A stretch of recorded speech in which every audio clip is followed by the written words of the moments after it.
Hay historias que, si las dejas entrar, cambian lo que creías posible. Esta es una de esas historias, la historia que cambiará tu visión sobre lo imposible y Dios. Escucha a Hemón, escucha la tierra que lo sostuvo y escucha cómo la fe, el trabajo honrado y la providencia se entrelazan en un momento que nadie esperaba. Hemón tenía 18 años cuando quedó solo en la casa de campo que heredó de sus padres. La finca no era grande en riquezas, pero sí en memoria. Los surcos guardaban las huellas de generaciones. El granero olía a heno seco, y un atardecer siempre parecía un cuadro pintado en tonos cálidos sobre las colinas. Cada mañana, antes de que el sol rompiera del todo, Hemón ya estaba despierto. Sujetaba el cubo entre las manos frías, rozaba el lomo de Isolde con voz baja y paciente, y recogía la leche que, gota a gota, primero alimentó su cuerpo y después su esperanza. Branor, el burro, caminaba detrás con paso lento, cargando medias cargas al mercado del pueblo. Las gallinas eran pequeñas máquinas de sustento, unos huevos, unos pocos duros para el día en que la lluvia no dejaba vender nada. La vida no era una lucha apenas, era una práctica diaria de constancia. Hemón aprendió a levantarse cuando todo dolía, a contar su dinero con cuidado y a hablar con Dios como se habla con alguien que conoces bien. Sus padres le dejaron una fe sencilla, no una teoría, sino una manera de andar. En voz baja, antes de que la alborada lo llenara todo de ruido, Hemón decía una oración de gratitud. No pedía grandes favores. Daba gracias por el techo, por la leche caliente, por el recuerdo de las manos que ya no estaban. A menudo, la oración terminaba con una petición humilde: compañía, trabajo honrado, lo necesario para que la casa no cediera al abandono. Se acercó el día en que, al borde de la plaza del pueblo, los muchachos se burlaron. Se burlaron de su delantal remendado, de la forma en que Hemón llevaba la cabeza baja como quien no desea pelea, y de su insistencia en hablar de cosas que ya nadie creía. ¿Sigues hablando con ese dios de campo?, decían, y alguien golpeó la quilla del cajón donde estaba la leche. Hemón respondió con calma. No contestó con ira. Sus manos, acostumbradas al trabajo, siguieron atando sacos, y por la noche, cuando el silencio volvía al patio y las estrellas se encendían una a una, Hemón tomó su costumbre. Se arrodilló junto a la cuna de paja, puso la frente en las manos y dijo palabras que sólo el cielo escuchaba. Señor, gracias por lo que me diste. Gracias por el pan de hoy y por la memoria de mis padres. Sé que no te pido en vano. Dame fuerza para no traicionar lo que me enseñaron, y dame un corazón que sepa ver a los demás con piedad. La oración era simple, pero no vacía. Tenía en ella la luz de quien reconoce su fragilidad y confía lo poco que tiene. Esa confianza no era ingenua. Hemón trabajaba la tierra, cuidaba de sus animales y cada noche renovaba su pacto interior con el que le había enseñado a orar. La gente del pueblo lo veía como un soñador, esperaba mejoras que, para muchos, no eran verosímiles. Pero en sus manos había una honestidad que nadie despreciaba del todo. La prueba llegó, como suelen venir las mayores dificultades, sin anunciarse con justicia. Isolde, la vaca que había sido su primer sostén, enfermó. El mugido que antes llenaba la cuadra de promesas se convirtió en un sonido ronco, breve y agónico. Hemón pasó noches en vela. Gastó las pocas monedas en hierbas recomendadas por un viejo curandero y en ungüentos que no siempre tenían efecto. Oró con más urgencia. Ya no sólo daba gracias, ofrecía, lloraba y se encomendaba. En la penumbra de la cuadra, cuando la respiración de Isolde se hacía irregular, Hemón puso la frente contra su flanco y suplicó: Padre, si nos dejas estas pruebas, ayúdame a comprender. Si la vasija se rompe, que en ella quede algo de lo que mis padres me dieron. Si la muerte viene, no permitas que mi corazón se endurezca. Te entrego lo que tengo, porque solo tú sostienes. A menudo, en los libros de la gente que habla de fe como una doctrina, la tragedia aparece como castigo o como desafío teórico. Aquí la tragedia fue carne, olor y silencio. Hemón sintió el frío de la ausencia cuando Isolde murió. No fue una página para escribió, y pasó. Fue una grieta en la casa, una mesa que perdió su ritmo. Con menos leche para vender, la penuria se hizo más evidente. Branor enfermó a su vez. Fiebre, cojera, una respiración dificultosa. El joven invirtió lo poco que tenía en remedios, curas de la aldea, aceites calientes. Nada parecía bastar. Los días se encogieron. Y entonces sucedió algo que revelaría con claridad el corazón de Hemón. Una noche, mientras llevaba a Branor a una fuente para que bebiera, oyó el ulular distante que anticipa a los lobos. Dos sombras se acercaron con hambre vieja, ojos brillantes. Hemón no pensó en recompensas, pensó en proteger. Tomó una azada, no por heroísmo nocturno, sino porque la protección era su deber. Los lobos atacaron, y la pelea fue breve y salvaje. Hemón logró herir a uno, apartarlo y espantarlos con gritos que rasgaban la noche. Al amanecer, con la ropa hecha jirones y las manos sangrantes, Hemón miró a Branor que temblaba pero vivía, y en su pecho algo se reafirmó. La fe no es retirada, es sostén. Un campesino que pasaba aquella madrugada observó la escena desde la sombra de un seto. No habló entonces. Pero al saber lo que Hemón había hecho, su boca se abrió, y con dedos que conocían los caminos, fue a la hacienda vecina. El hacendado de la región llevaba tiempo preocupado. Una fiera, una bestia enorme, había matado varios animales y amenazaba la tranquilidad de la finca grande. Los hombres del caserío mayor habían intentado cazarla, y por miedo o por prudencia, muchos se habían replegado. El campesino, contando la historia de Hemón y su valentía, añadió: «Si ese chico pudo plantarle cara a los lobos para salvar a un burro, quizá tenga algo que ofrecer contra lo que aterroriza a su señor». Era una llamada que nadie esperaba. Hemón recibió la invitación a la hacienda con el mismo rostro tranquilo con que enfrentaba la vida. Al llegar, lo que vio fue riqueza mesurada y una ansiedad que no admitía lujos.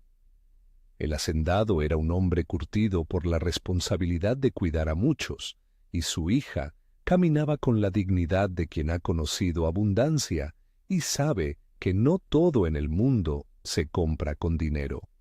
No hubo promesas sensacionalistas en la voz del hombre. Hubo necesidad honesta y una oferta que él consideró justa. Si quien venza a la fiera puede hacerlo, le daremos la mitad de nuestro ganado y la mano de mi hija en matrimonio. Las palabras resonaron como una campana. No eran una moneda para comprar a una persona, eran una proposición ligada a una tradición, a una vida en la que las alianzas se cerraban con trabajo y confianza. Hemón escuchó, y su respuesta fue humilde. Sabía que no estaba ante una permuta. Veía una oportunidad para restaurar lo que había perdido y para servir. Aceptó no por ambición, sino por la convicción de que, si Dios permite, los actos valientes son respuestas de amor hacia la comunidad. Antes de retirarse, la hija del hacendado lo miró con curiosidad y con algo que no era solo interés, una mezcla de respeto por la bondad en su rostro y de sorpresa ante la calma de su fe. Hemón, por su parte, no la vio como un premio, sino como posible compañera de vida, alguien con quien compartir el porvenir. La noche anterior a la caza fue de oraciones encendidas y trabajos silenciosos. Hemón no se lanzó sin preparación. En la fragua del pueblo, con manos que aprendieron de su padre a no temer al martillo, forjó una lanza. No era obra de orgullo, era la prueba de que la cooperación entre el hombre y lo divino requiere esfuerzo. Oró mientras trabajaba, y la lengua de fuego le iluminaba como si el mismo cielo prestara su luz al yunque. Señor, si me pones en este lugar, dame valor que no sea soberbia. Dame la fuerza para hacer lo que corresponde, proteger a los tuyos, no buscar gloria. Si tú decides responder, que sea por tu misericordia, no por mi destreza. Y si me pides que arriesgue la vida, que mi corazón sea de paz. Cuando llegó la mañana, el campo estaba vestido de niebla. La comitiva fue numerosa. Hombres con lanzas, perros que aullaban, antorchas en manos de campesinos. La fiera apareció con un rugido que pareció arrancar la niebla de cuajo. Un oso enorme, con ojos que ardían como brasas apagadas. La mayoría de los hombres, al ver la magnitud del animal, retrocedieron. El miedo no es pecado, es un instinto.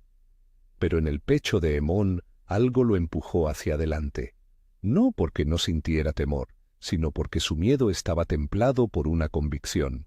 Había que actuar para proteger a quienes dependían de la hacienda y también por la sencilla razón de que no podía marcharse sabiendo que otros sufrirían por su cobardía. El encuentro con la fiera fue breve y eterno a la vez. El animal, herido por liebres de caza o desplazado, atacó con fuerza, destrozando cercas y mandando hombres al suelo. Hemón avanzó, la lanza en mano, con pasos que parecían medidos por alguien que sabía que cada latido era una oración. No gritó consignas, no reclamó nombres. En el momento en que la fiera se abalanzó, Hemón alzó su voz y dejó escapar una invocación que fue más que valentía. Fue una entrega. Señor, no te pido que me salves de la muerte si tú tienes otro plan. Pero si tu voluntad es que actúe, dame la destreza y la calma. Protege a los que huyen y guíame para que mi mano no falle. El rugido del oso hizo temblar las mesas del corral. Hemón clavó la lanza con todo el peso de su cuerpo y la precisión de quien había forjado la punta con manos sudorosas.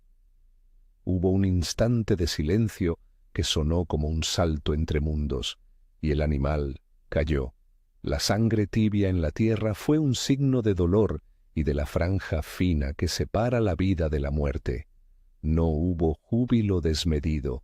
Los hombres se acercaron con respeto, algunos todavía sin atreverse a creer que una sola persona había cambiado la suerte del grupo. La providencia se manifestó en este relato no como una fórmula automática, sino como un cruce de caminos. La valentía práctica de un joven que se negó a mirar para otro lado, la recomendación de un campesino que contó lo que había visto, la necesidad del hacendado y la oportunidad que se abrió. Dios permitió que las circunstancias se encontraran y, por un instante, la historia se inclinó hacia la restauración. El hacendado, con dignidad, cumplió su palabra.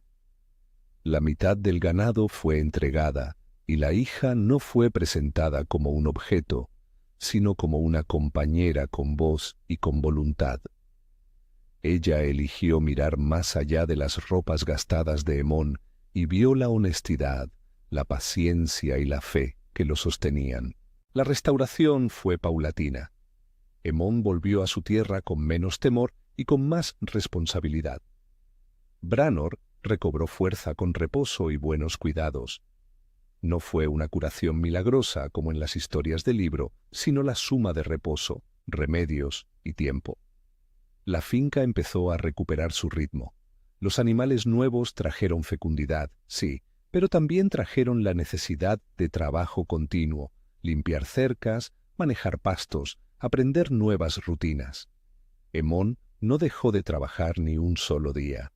Su matrimonio con la hija del hacendado fue una unión de respeto y de colaboración. Ella Con sensibilidad agrícola y paciencia, aprendió los nombres de los surcos y las manos que los labraban. Juntos no buscaron riquezas fáciles, sino transformar lo que tenían con honestidad. Hay una línea, en historias como esta, que es fácil cruzar: presentar la prosperidad material como una recompensa automática por la fe. Aquí no ocurrió eso. La prosperidad vino, sí, pero como consecuencia de una serie de actos: valentía, trabajo honrado, oportunidades que se abrieron, y la gracia misteriosa que acompaña a los que no ponen su confianza solo en sus propias fuerzas. A veces, la providencia se parece más a una suma de causas que a un truco mágico. Dios escucha, pero la respuesta no siempre tiene la forma que uno imagina. En el caso de Emón, la respuesta se presentó como una convergencia. La fe no suplantó la responsabilidad humana, la completó. Después de aquella temporada, en la casa de Emón hubo más luz. La mesa se llenó con más frecuencia y el sonido de la risa comenzó a deslizarse entre los listones del suelo. Sin embargo, algo había cambiado más allá de lo material. Su visión sobre lo imposible se había ampliado. Emón ya no pensaba que la fe fuera una garantía de camino sencillo. Más bien, había aprendido que la fe es una disposición del corazón que prepara a la persona para actuar cuando la oportunidad llama. Es como una lámpara que no pierde su cera porque ha fracasado en el viento, sino que sigue encendida para mostrar el paso. No faltaron, por supuesto, desafíos futuros. La vida siguió ofreciendo pruebas: sequías, enfermedades menores, pérdidas menores de cosecha. Pero la historia de aquel joven se convirtió en un testimonio viviente para quienes lo conocían, no porque fuera un héroe sin miedo, sino porque supo conjugar humildad, trabajo y oración, y sobre todo supo reconocer que en la trama de su vida había hilos que van más allá de la mano humana. Antes de que la cosecha siguiente fuera guardada, Emón se detuvo una noche en el umbral de su casa. Miró las estrellas y con voz casi quebrada por el tiempo y la emoción, dio gracias de nuevo. Señor, gracias por sostenernos en la oscuridad. Gracias por mostrar caminos donde veía muros. No me pertenezca la gloria. Que sea tu nombre el que halle alabanza cuando algo bueno nazca de lo que hice. Dame humildad para recordar que no fui solo. Que mis acciones sigan siendo servicio, no búsqueda de reconocimiento. Protege a quienes aún sufren y dame manos para ayudar. Las palabras fueron simples, como todas las oraciones que valen, sinceras y directas. No había en ellas promesas de riquezas para todos, ni fórmulas mágicas. Había gratitud y una súplica para seguir sirviendo. Emón acostumbró a orar así, no por seguridad ante el resultado, sino por la compostura del alma ante la incertidumbre. Con el tiempo, las historias de la región comenzaron a cambiar su tono sobre lo imposible.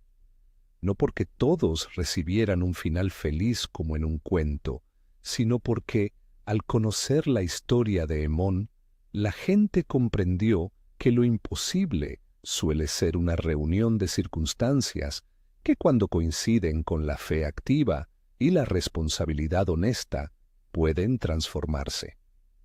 Aprendieron a distinguir la oración de la pasividad. Aprendieron a ver que la providencia no reemplaza la acción humana y que la valentía práctica, la que protege al débil, la que cuida la tierra, la que construye en silencio, es una forma de oración hecha con manos. Si hoy alguien te pregunta qué piensas sobre lo imposible y sobre la mano de Dios, recuerda a Emón, un joven que no inventó milagros, pero que no permitió que el miedo definiera su destino. Recordar su historia no es una invitación a creer que la fe siempre cambia las circunstancias externas según nuestros deseos.